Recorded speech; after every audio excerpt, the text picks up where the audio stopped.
I'm Seth Liyanapathirana. I'm a sophomore studying neuroscience and global health. My name is Akhilesh Shivaramakrishnan. I'm a junior studying global health and public policy.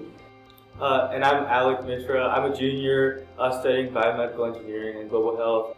Hi, I'm Sumedha Ariely, and I work at the Global Health Institute. Our project is evaluating life skills workshops delivered to orphaned and separated children in the Udayan Care system. During this project, we were able to conduct a series of workshops for the aftercare cohort of Udayan. So Udayan is a childcare institute in India that provides just housing and support and develops life skills for orphaned and separated children.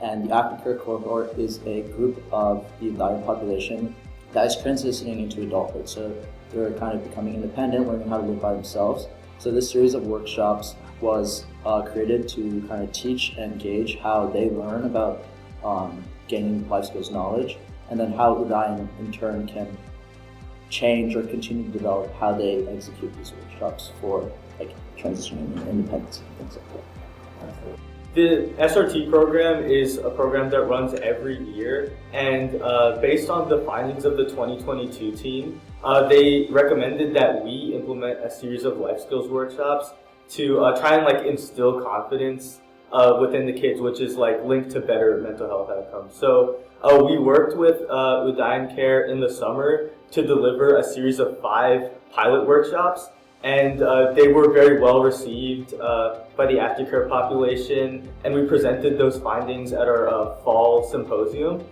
And so we planned 3 more workshops. We executed them with our partners on the ground, and we're continuing to analyze the data for them. I think potentially like watching the recordings of these workshops actually happening, and they were delivered by our research coordinator, who we also worked with over the summer, who we got really close with, and she's definitely someone that we're glad that we keep in touch with still. I think actually seeing that those workshops happened and some of the participants seemed like they enjoyed them, I think that was definitely Yeah, I feel like the moment, not even when we left India, while we were still in India, I feel like we kept on saying that we wanted to come back even though we were already there. And I think, like you said, watching the videos and seeing Pravinder interacting with kids that we had already been with or like talked to was kind of motivating, because I don't know, you see that like, hey, they're still there, like even though we're not, like we still have some opportunity to engage with them. So it's like not good at all.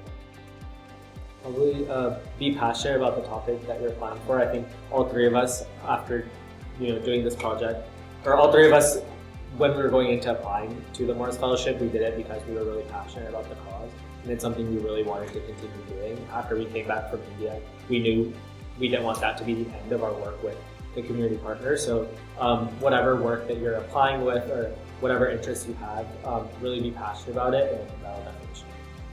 I can say, from my perspective, for teams, just watching them grow in grit and resilience in terms of understanding the slow process of what translational science requires, and feeling accomplished with making those individual steps that really lead to a bigger picture.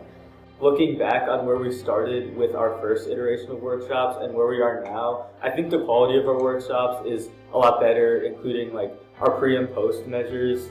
So yeah, I hope that future SRT teams too can improve on the workshops that we delivered through the Morris Fellowship as well.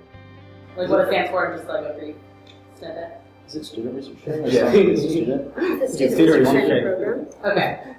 It's an experiential learning activity and a requirement for all our majors.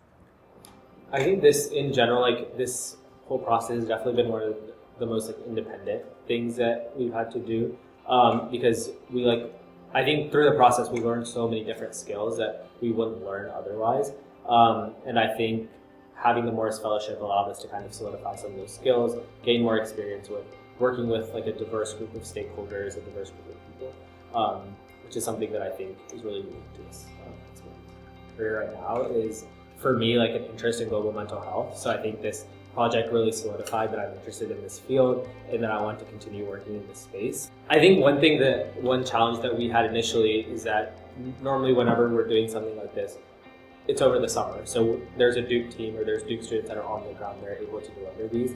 But obviously, like Seth said, this was a virtual kind of engagement. And so we had to find someone to be able to deliver these workshops in person, not on the ground. And the Morris Fellowship really helped with that because we were able to find a research coordinator that was there to help deliver those workshops. And she kind of shared a background with a lot of the kids. She was able to engage really well with them. And so through the support of the Morris Fellowship, we were able to hire the coordinator, and she delivered all those 3 workshops really well and engaged with the children really well. And so I think that was something initially it was a challenge because we weren't sure how these were going to be delivered, but then we were able to find it to. So I mentioned this earlier, but like I said, when we were in India, we were constantly saying that we wanted to come back, and I think without the Morris Fellowship, kind of having another time to like dedicate another project with Udayan Care would have been really difficult because we have like winter breaks and then spring breaks and then like summer breaks or internships, and like all this stuff makes it really hard. But the Morris Fellowship kind of allowed us to continue work with Udayan, which is something that I don't think we would have been able to do without it. I think the Morris Fellowship really allowed me to continue exploring different forms of global health research throughout my time at Duke. The summer experience was a really, really great experience, and it allowed us to develop a lot of skills, but I think the Morris Fellowship kind of extended that experience and allowed me to kind of understand what global health field work looks like virtually, what it looks like engaging with international partners in a different way. And so I think I wouldn't have necessarily had those experiences without the Morris Fellowship. You should apply for the Morris Fellowship because it allows you to take something that you're really passionate about and want to explore independently and let you kind of spearhead that and tackle that challenge. And it gives you like the semester or whatever the time period was to kind of create and foster and watch this project that you're passionate about grow into whatever you take it to. You should apply to the Morris Fellowship because it gives you a great network with the Center for Child and Family Policy. The center is a really great resource for people that are interested in this policy area, which I think is a really cool and growing area in public policy. And I think it's important that no matter what your background field is in, like all of us came from a global health lens, you can still apply to the Morris Fellowship and lead a project in this space. I think students should apply for fellowships like the Morris because it allows them to continue extending their skills in ways that go beyond what they might have already been exposed to. It creates accountability. It provides the opportunities to write up research and present and disseminate information. And at least in our case, really provides the opportunity to give back information to our community partner. We also definitely wanted to thank all of the staff at Udayan Care that was really involved in making this happen. First of all, our research coordinator, Pravinder, Udayan was very instrumental throughout this whole process, and she's done so much work in making these workshops happen. Also, Dr. Kiran Modi, who founded Udayan Care, Hina Dravu, Ritu Mehra, and Dharani Sinha, were all instrumental in this process. And we also want to thank Lisa McKean and Emily Kerr from the Duke Global Health Institute, who are also very helpful in getting us acclimated to working with our community partner as well. The Morris Fellowship is an opportunity for you to extend some of your own passions and interests and translate them into the research that you want to do and some of the work that you want to do.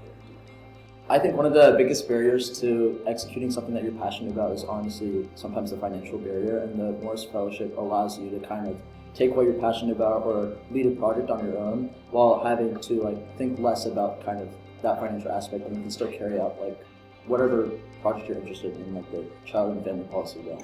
Yeah, so for me, the Morris Fellowship was just a way to continue my exploratory journey into clinical research, and I'm really thankful for that.